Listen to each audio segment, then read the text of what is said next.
3 cheers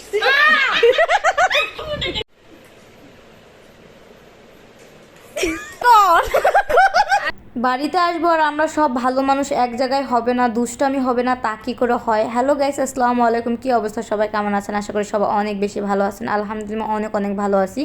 তো বিকেলবেলা ওরা আমাদের বাড়ি থেকে চলে গেছে, তো আম্মু আমাকে তখন যেতে যায় না। আম্মু বলে ভোর থেকে যখনই আসো তখনই দৌড়াদৌড়ি করো, ঠিক আছে? আজকে বাসা থেকে যেতে পারবা না, হ্যাঁ, বাড়িতে একদমই থাকা হয় না। ওরা কিন্তু সন্ধ্যার পরে আবার আমাকে নিতে চলে আসছে। আর আমরা এই ভালো মানুষরা যদি আলাদা আলাদা থাকি তাহলে দুষ্টামিগুলো কে করবো? আজকে ভাই বোনের হলো জমজমাট দুষ্টামি আর হলো খাওয়া দাওয়া, তাই আপনাদের সাথে একটু শেয়ার করতে চলে আসছি। তো ওরা বিকেলবেলা হলো বাড়ি থেকে চলে গেছে, তো আমাকে তখন আম্মু যেতে দেয় না। তো সন্ধ্যার পরে আমাকে নেওয়ার জন্য আবার চলে আসছে। আর আমরাই ভালো মানুষ শয়তান মানুষগুলো যদি একসাথে না হই তাহলে দেখি আমাদের টিমটা জমে বলেন। তো বাড়ি থেকে কিন্তু এই যে ভ্যান গাড়িতে রওনা করে দিছি। আর ওরা আমাকে নিতে আসছে, এই ডাকাতি করবো সেটা তো আর আমি জানি না। তো ফুল ভিডিওটা দেখেন ওরা আমাকে কী ডাকাতি করে। তো এখানে কিন্তু আমাদের আরেকজন সদস্য রয়ে গেছে, যার সাথে আমরা একদমই মজা করতে পারবো না, কারণ আমাদের একটা টিম আছে 4-5 জনের। তো এই টিমটা যদি সবাই এক জায়গায় না হয় তাহলে কিন্তু একদমই জমে না। আর এখানে এসে দেখি সে কত সুন্দর কলা এনে রেখেছে। মামি বাড়িতে চলে গেছে আর ওর কলা কিন্তু আমরা 2 বোনে খেয়ে ফেললাম। আর শিবচর বাজারে আসলে কেমন যেন মনটা ভালো হয়ে যায়। নিজের গ্রাম বলে কথা, নিজের শহর বলে কথা বলেন, নিজের এলাকায় আসলে অন্যরকম একটা ফিল হয়। আর আমাদের বাজারটা এমনি অসাধারণ, কারণ লাইটিং করা থাকে চারপাশে, আমার মনটা তো এমনি ভালো হয়ে যায়। তো ওরা আমাকে এত আদর সোহাগ করে কেন আনলো আমি সেটাই তো বুঝতে পারলাম না। ভাইরে ভাই, ওরা আমাকে যে এই ডাকাতিয়া করবো সেটা কি আমি জানি, কারণ আমার জামাইটাকে আমি একদমই খরচ করতে চাই না, বুঝছেন? তো এখান থেকে কিন্তু আমাকে হাইজ্যাক করে টাকা কিন্তু অলরেডি নেওয়া হয়ে গেছে, দোকানে চলে গেছে। বড় ভাইয়া বলতেছে আজকে আয় তোরে অসাধারণ একটা জিনিস খাওয়াবো। আমি কি অসাধারণ জিনিস খাইতে চাই না? আমার টাকা তো আমারে খাওয়াইবা, ওর অসাধারণ জিনিস খাওয়াইবা, কয় চল। এরপরে হলো রুপি হলো কাবার লাগাতে চলে আসছে মোবাইলের, কারণ ওদের একটা দুর্ঘটনা ঘটছে, দুজনে উঠানের ভিতরে ঠাস করে পড়ে গেছে, দুজনে প্রচুর পরিমাণ ব্যথা পাইছে। আর শাওন পুরাই তো বাঙালি বাবু হয়ে গেছে, লুঙ্গি পরে চলে আসছে। এরপর হলো বাজারে কিছু কাজ ছিল, ওগুলো করে কিন্তু এখন আমরা আন্টির বাসার উদ্দেশ্যে রওনা দিচ্ছি, কারণ এই মজাটা হবে আন্টির বাসায়। কারণ আন্টি হলো আমাদের বান্ধবীর মতো, আর সেও কিন্তু আমাদের টিমের মধ্যে একজন সদস্য, কারণ তাকে ছাড়া আমাদের এই আড্ডাপাটা একদমই জমে না। তো আমরা বাসার সামনে ফাইনালি কিন্তু চলে আসছি। তো আমাদের সাথে যত মজাই করি না কেন সব কিছুতে আমার আন্টি শেয়ার থাকে, কারণ বড় একজন মানুষ থাকলে কিন্তু কখনোই আমরা খারাপ কোনো দুষ্টামি করি না। সবসময় যেগুলো আমরা ভাই বোনরা মজা করি, কারণ অনেকে বলতে পারেন কি মজা করে রে ভাই বোনরা, কারণ এরকমই করি আমরা, অনেক বেশি মজা করি এখানে, যেহেতু আমরা ছোট ছোট ভাই বোনরা। আর এই যে হলো আমাদের সদস্য, যে আমাদের সব কাজে আমাদের সাহায্য করে এবং আমাদের পাশে থাকে, আমার খালামুনি।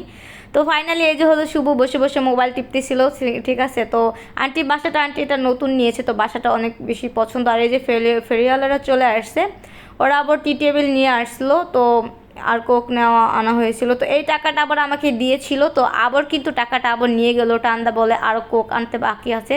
তো খুব বেশি ক্ষুধা লাগছে, কারণ আমি সারাদিন বাড়িতে অনেকটা কাজ করছি, কিছু খাওয়া হয় নাই। কারণ গত একটা ভিডিওর ভিতরে দেখেছেন যে আমার কাকা মারা গেছে, এটা কিন্তু রমজানের ভিডিও, তো নিয়ে আসছি আপনাদের সামনে। এরপর আন্টি খুব সুন্দর করে তরমুজের লাচ্ছি বানালো, এটা খেতে কিন্তু খুব বেশি মজা। এই গরমে যদি এরকম একটা লাচ্ছি পাওয়া যেত তাহলে তো কোনো কথাই ছিল না, তরমুজের জুস। তারপর এটা খাওয়া দাওয়া করে নিলাম। আর এখানে খুব ভালোবাসার একটা মানুষ পেয়ে গেলাম, সেটা হলো আমার বান্ধবী, 5 বছর পর দেখা হলো, ক্লাসমেট। তো ওর আন্টির বাসার পাশে ওর বাসা নিচ্ছে ওর জামাইকে নিয়ে, তো ওর সাথে দেখা হলো, খুব বেশি ভালো লাগলো। আর আমার এত বেশি প্রচুর পরিমাণে খিদা লাগছো কী বলবো। আন্টিটা যেহেতু বিকেলবেলা আমাদের বাড়ি থেকে আসছে, তাই ওনারা এখনও রান্না টান্না কিছুই করে নাই। তো এখানে ছিল কিছু ভাত ছিল, তো এটার সাথে বললাম আন্টি একটা ডিম ভাজি করে দাও, তো এটা দাও, খুব মজা করে ভাত খেলাম। আর ওরা কিন্তু আমার ভাত দেখে তাকাইছিল, ওদেরও কিন্তু দিছি, সেই ভিডিওটা কিন্তু করে নেই, ওরা একদম জিবলা বাইর করে তাকাইছিল।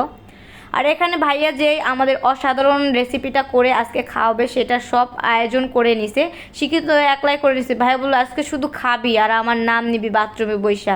আমি কি ভাইরে ভাই তাহলে তুমি কি খাওয়াবে, বাথরুমে বসে নিবি? আরে না, দেখ এখানে ভাইয়া মিউনিক্স বানিয়ে নিয়েছিল। আর বাড়িতে কিন্তু মিউনিক্স বানানো খুব সহজ, তেল আর হলো ডিম হলেই হয়ে যায় খুব সুন্দর করে। আর গ্লাস থাকবে, আমি একটু ভিডিও করব না, তা কী করে হয় বলেন? আর এখানে ভাইয়া সব কিছু মিক্স করে নিয়েছিল, ক্যাপসিকাম, মুরগির মাংস ছিল, তারপর গাজর ছিল, পেঁয়াজ কুচানো ছিল, আর ছিল মেয়োনিক্স। সব কিছু সুন্দর করে মিক্স করে নিয়ে এই যে একটা সুন্দর ডো হয়ে গেল। তো আজকে কিন্তু ভাইয়া দেখেন ফাইনালি কী বানাচ্ছে, তো দেখেই তো বুঝে যাচ্ছেন যে ভাইয়া আজকে কিন্তু মজাদার স্যান্ডউইচ বানাচ্ছিল। সে বলে শুধু খা, আমার নাম নিবি, যেখানে যাবি সেখানে বসে আমার নাম নিবি। এরা বলে, আমি কি ভাইয়া আমি তো সময় পাই না, মনে হয় বাথরুমে যাই একটু সময় পাবো তখন তোমার নাম নিব। যাই হোক, এখানে কিন্তু স্যান্ডউইচ বানানো হয়ে গেছিলো। এরপর হলো আমরা কোক নিয়ে নিচ্ছিলাম, কারণ কোক ছাড়া এই খাবারটা কিন্তু একদমই হজম হবে না, কারণ এই খাবারের সাথে কোক তো মাস্ট বি লাগেই। অসাধারণ না বলেন? ইয়াম্মি হয়েছিল স্যান্ডউইচটা, কি বলবো, অসাধারণ, দেখতেই তো লোভনীয় লাগছিলো। আপনাদের কি খেতে মন চাইছে? তাহলে বলবেন, আমি আপনাদেরকে বানিয়ে খাওয়াই দেবো, বুঝছেন? যাই হোক, আর ভিডিও করতে করতে আর তো তর সহ্য ছিল না যে কখন খাবো ভাইয়ার এই অসাধারণ ভিডিও, আর তার সাথে তো রয়েছে আমাদের হুড়াদুরা দুষ্টামি। তো এখানে কে বানাইলো আর কে সার্ভ করতেছে, বুঝছেন? তো আমি নিয়ে আসি সবার জন্য ইয়াম্মি, তোমাদের জন্য মজাদার খাবার নিয়ে আসি। দেখো এক একজনের সবাই কিন্তু এই যে বসে আছে বিছানার উপরে, যে কখন খাবার আনবো, কখন তারা খাবে। তো ফাইনালি কিন্তু প্রথমেই আমি স্যান্ডউইচ নিয়ে আসলাম, তারপর নিয়ে আসলাম কোক। তো এখন হলো আমাদের খাওয়া দাওয়া স্টার্ট, বুঝছেন? তো এই যে খাওয়া দাওয়া করতেছিলাম, সবার দুই পিস করে ছিল, তো সবাই অনেক মজা করে খাচ্ছিলাম। আর এই খাওয়ার ভিতরে ওরা হলো আমাকে একটা কথা বললো, সেটা আমি না করে আর হাসতে পারলাম না, কারণ আমার ভিডিওর ভিতরে ওরা সবসময় দুষ্টামি কথাবার্তা বলে, এগুলা তো আর শোনানো যায় না, বলেন? হাসতে হাসতে তাহলে আপনাদের পেট ব্যথা হয়ে যাবে। আর এখানে যে কোক আমরা চেস করে খাচ্ছিলাম, কারণ আমরা অনেক বেশি মজা করে, আর একজনে চেস করতে যায় একজনেরটা একজন ফালাই দিছে, এই অবস্থা।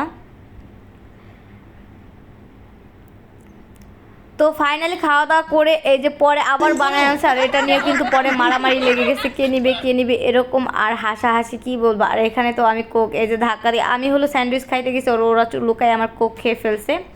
আর এটা কাদের হয়, যে আমাদের ফ্যামিলিতে এরকম হয়, একজনে কান ঘুরতে মানে কানে চুলকাইলে তার সবারই কান চুলকায়, ঠিক আছে? তারপর এই দেখেন কটন বার নিয়ে একজন কি দুষ্টামি শুরু করছে বলেন। হাসতে হাসতে পেট ব্যথা হয়ে গেছে। হয়তো এটা আপনাদের কাছে একটু ঘৃণা লাগতে পারে, কিন্তু ভাইটা ঘৃণার কোনো বিষয় না, জাস্ট মজা হয়েছিল এদিকে, যে আমি আবার ভাইয়ার ভিডিও শোয়াই দিতেছিলাম, আর উঠটা পড়তে ও আমার একটা দৌড়ান দিছে, ঠিক আছে? আমি তো ভয় পেয়ে দিছে একটা দৌড়।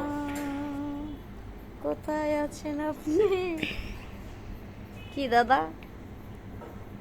হ্যাঁ, দাদির কি খবর? বালানি? হ্যাঁ।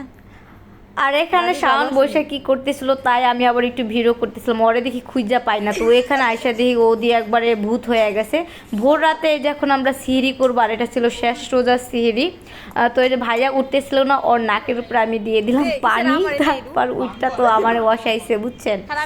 তারপরে এই যে হলো ভোর রাত্রে খাওয়া দাওয়া করলাম, আর শেষের সময় এই যে সবাই ঠান্ডা পানি নিয়ে মারামারি শুরু করে দিচ্ছি। তো আজকে এই পর্যন্তই। কেমন লেগেছে আপনাদের কাছে ভিডিওটা?